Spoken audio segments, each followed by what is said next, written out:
Ketemu lagi di channel Smart Edu.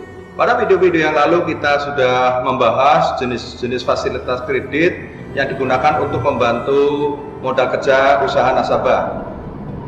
Dan pada video yang keempat ini kita akan membahas jenis fasilitas kredit yang terakhir, yaitu term loan atau kredit investasi. Ada juga yang menamakan kredit berjangka angsuran atau kredit angsuran berjangka. Kita juga akan membahas cara perhitungan bunganya untuk fasilitas modal kerja dan juga membahas dua jenis angsuran yang biasanya diterapkan untuk fasilitas term loan. Kita juga akan membahas concern-concern atau hal-hal apa yang perlu diperhatikan di dalam jenis-jenis fasilitas yang sudah kita pelajari. Baik, kita langsung saja mulai. Hal-hal apa saja yang perlu diperhatikan untuk fasilitas PRK dan RL? Yang pertama, fasilitas PRK dan RL itu memiliki limit, memiliki plafon. Jadi kalau sudah dipergunakan secara penuh, maka jika terdapat market clearing yang masuk yang akan menarik dananya debitur, itu dapat ditolak jika tidak ada dana yang mencukupi karena kredit telah dipakai full. Dan ini akan mengakibatkan rekam jejak yang tidak baik terhadap debitur di OJK. Dan nanti jika dilakukan slick checking akan terlihat bahwa pernah terjadi tolakan atas market clearing debitur. Bunga yang tinggi jika terjadi ekses. Ekses adalah pemakaian kredit melebihi dari limit yang sudah diberikan. Jadi kalau limitnya 5 miliar, ternyata pakainya 5 miliar 100 juta misalnya. Biasanya sih ekses terjadi karena pembebanan bunga. Kalau zaman dahulu, kadangkala untuk nasabah yang reputasinya baik, dapat menarik lebih dari limit, misalnya limitnya 5 miliar karena kebijakan banknya pada suatu ketika karena keadaan mendesak bisa menarik lebih dari sehingga melebihi 5 miliar, katakan 5 miliar 500. Nah, 500 ini ekses. Tapi sekarang ketat sekali. Ya, umumnya kalaupun terjadi ekses adalah karena memang adanya pembebanan bunga. Adanya risiko kemungkinan naiknya suku bunga sesuai kondisi market. Karena bunga-bunga yang dibebankan, yang dikenakan terhadap debitur, sifatnya floating, yaitu mengambang tergantung kondisi market. Kecuali kalau diterapkan fixed rate, ya, itu bunganya akan selalu tetap. Misalnya dikenakan bunga 8% fixed rate, ya dia akan 8% terus gitu, nggak pernah naik atau turun. Tetapi ini biasanya diaplikasikan pada KPR, kredit pemilikan rumah. Tapi kalau kredit-kredit untuk usaha umumnya menggunakan floating rate.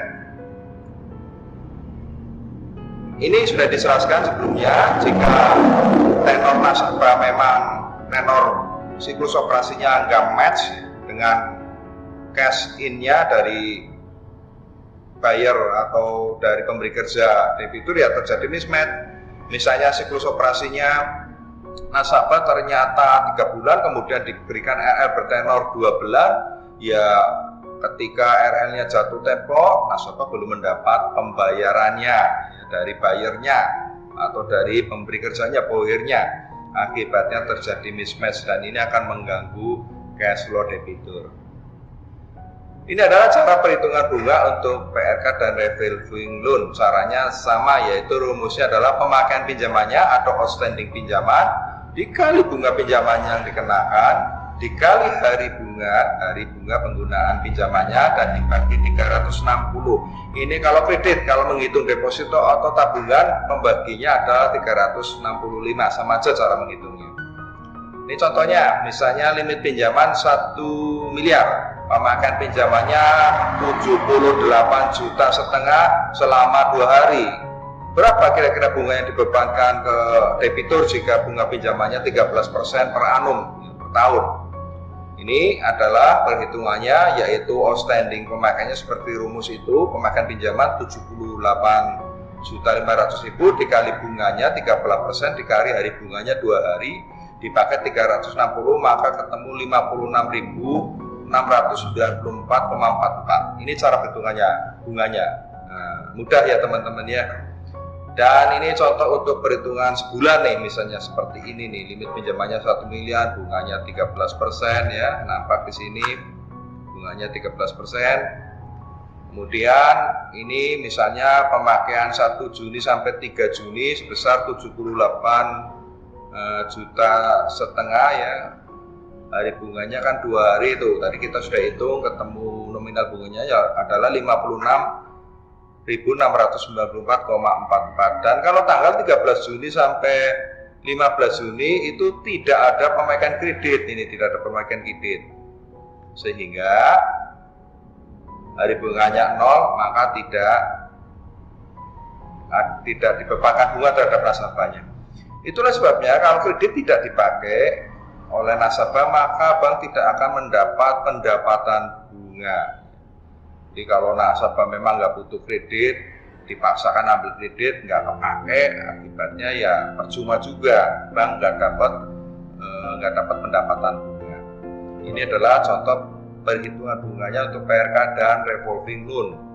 Nah, sekarang kita masuk pada kredit investasi atau term loan. Apa karakteristiknya untuk kredit investasi? Kredit investasi, kalau menilik definisinya, ini adalah fasilitas pinjaman untuk pembiayaan investasi atau fixed asset yang dananya tidak dapat ditarik kembali walaupun telah terdapat pembayaran outstanding pinjaman. Jadi kalau outstanding pinjamannya sudah mengecil, ya nggak bisa pinjamannya ditarik lagi.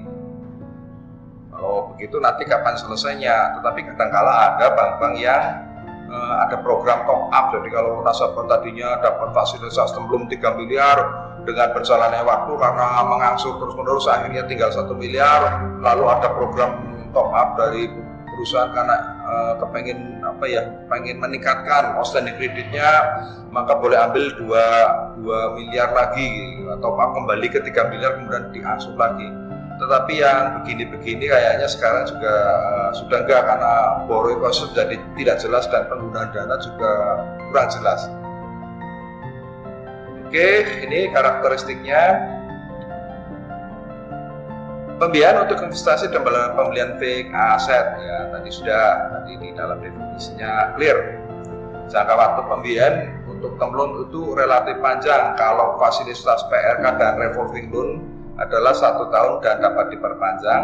Kalau term loan lebih dari 1 tahun. Pembayaran dengan cara diangsur hingga lunas. Kalau term loan jangka waktunya 3 tahun ya maka 3 tahun lunas. Pembiayaan sesuai nilai aset yang dibeli. Jadi kalau beli asetnya, misalnya beli ruko 2 miliar, ya pembiayanya sesuai dengan nilai aset yang dibeli. Atau kalau bank mau lebih konservatif ya pembiayaannya katakan 80%-nya. Atau RAB ya, rencana anggaran bangunan, jika untuk membangun dan mengacu kepada ketentuan bank. Ya kalau memang term loan itu untuk membangun, maka acuannya adalah RAB. Oke, konsen atau hal yang perlu diperhatikan terhadap fasilitas term loan adalah yang pertama, pastikan pembiayaan bank tidak melebihi kebutuhan atau nilai aset yang dibeli debitur. Dan ini juga menjadi tugas juga buat bagian appraisal. Kalau tadi debitur beli ruko senilai 3 miliar, kemudian bagian appraisal terlalu konservatif ya, karena rukonya adalah ruko ya bukan ruko baru gitu, ruko yang sudah lama, dinilainya katakan kurang dari 3 miliar, namun ada bank lain yang menilai 3 miliar, ya bisa kehilangan bisnis itu. Tapi kalau menilainya terlalu tinggi dari harga market, nanti kalau kredit menjadi bermasalah, bank akan menjadi semakin dirugikan. Jadi nggak mudah ini untuk memastikan pembiayaan bank tidak melebihi nilai asetnya yang dibeli debitur, juga tidak melebihi kebutuhan daripada debitur. Jika untuk pembelian aset pencairan ke rekening penjualan ya, kecuali rekening refinancing. Jadi kalau memang untuk pembelian ruko tadi, pastikan memang pencairannya untuk ke penjual, dan ini untuk menghindari antara lain subprime. Kecuali refinancing ya, karena aset sudah dibeli lebih dahulu oleh debitur, maka bank bisa langsung mencairkan kreditnya ke rekening debitur. Tentunya kalau sudah dilakukan analisa kelayakan untuk pengajuan kreditnya. Jika untuk pembiayaan konstruksi gedung, umumnya mengacu pada RAP, Rencana Anggaran Bangunan, dan diberikan grace period dan availability period. Jadi katakan membangun gedung, pembangunannya selama setahun, maka nasabah diberikan grace period dan availability period ya, katakan ya 1 tahun juga. Kemudian kreditnya katakan 6 tahun. Jadi dengan grace period dan availability period menjadi 7 tahun misalnya, seperti itu. Grace period adalah waktu yang diberikan kepada debitur untuk hanya membayar bunganya saja sampai grace period berakhir, atau tidak membayar sama sekali juga bisa, tergantung kesepakatan dengan bank. Nah, nanti pada saat grace period berakhir, nasabah mulai membayar mengangsur sampai jangka waktu ya tadi 6 tahun berakhir. Atau kalau memang bayar bunganya saja ya selama setahun bayar bunganya saja, kemudian setelah selesai pembayaran gedungnya mulai membayar angsuran dan pokok sampai lunas. Nah, kalau availability period adalah waktu yang diberikan kepada debitur untuk dapat menarik dananya. Karena kalau tadi pembangunan gedung tidak diberikan availability period, artinya kan debitur yang menerima dana sekaligus, jadi artinya pinjaman itu dicairkan sekaligus. Ya ini risiko buat bank tentunya ya. Karena itu biasanya kalau pembangunan gedung dicairkannya bertahap sesuai prestasi bangunan, tahap sampai selesai gitu. Itu kalau untuk pembangunan gedung, dan ini pengertian grace period dan availability period. Nah, fasilitas TR juga perlu dimonitoring. Mentang-mentang setelah diberikan kredit fasilitasnya selalu lancar, bagiannya harus monitoring kredit, katakan relationship manager atau officer menjadi lalai. Ini jangan ya, karena harus tetap kredit itu harus dipantau, tetap melakukan kunjungan secara periodik, sehingga jika terjadi permasalahan terhadap debitur, ada gangguan cash flow dan lain-lain, ada masalah-masalah yang ditemukan di lapangan, dapat segera dilakukan tindakan dini untuk penyelamatan asetnya. Nah, ini adalah cara menghitung angsurannya. Jadi terdapat 2 jenis, yaitu angsuran tetap dan angsuran pokok tetap untuk term loan ini. Angsuran tetap ya angsurannya tiap bulan tetap. Dalam contoh ini misalnya plafon kreditnya adalah 1 miliar, jangka waktu tenornya 5 tahun. Nah, angsuran tiap bulannya sekian nih, 21,742 juta ya. Karena jangka waktunya di sini adalah 5 tahun itu.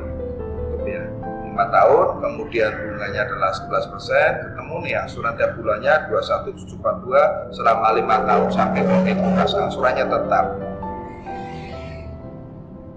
Bagaimana dengan angsuran pokok tetap? Angsuran pokok tetap adalah ya pokoknya dibuat tetap nih 8,3333 selama jangka waktu kredit. Nah, dibuat tetap 10 tahun ya segini terus nih tiap bulan nih. Nah, tinggal hitung bunganya. Bunga kan seperti rumus tadi perhitungan bunga ya, kita sudah belajar ya, dari 1 miliar kali bunganya kali hari bunganya maka ketemu angsurannya sekian. Nah, setelah itu dihitung lagi outstandingnya kan mengecil ya, maka ketemu bunganya juga makin mengecil, pokoknya tetap bunganya mengecil sehingga angsuran pertamanya besar, lama-lama mengecil gitu. Ya ada dua jenis ini nasabah, biasanya bank mempersilahkan nasabah pilih yang mana gitu. Kalau keterkaitannya untuk keperluan administrasi bank ya, untuk keperluan pembukaannya biasanya bank nasabah suka memilih angsuran pokok tetap ini. Ini kira-kira dua jenis angsuran ini. Dengan berakhirnya jenis fasilitas term loan ini, kita sudah mempelajari seluruh jenis-jenis fasilitas kredit yang merupakan core ya, dari produk kredit itu sendiri. Ya, ada yang menamakan sebagai discretional lending. Dan untuk video berikutnya kita akan mulai memasuki tahapan analisis kredit. Kita akan belajar pedoman-pedoman, aspek-aspek apa saja yang perlu dipahami, perlu dikuasai untuk dapat memutuskan suatu pembiayaan kredit. Sampai ketemu di video yang selanjutnya.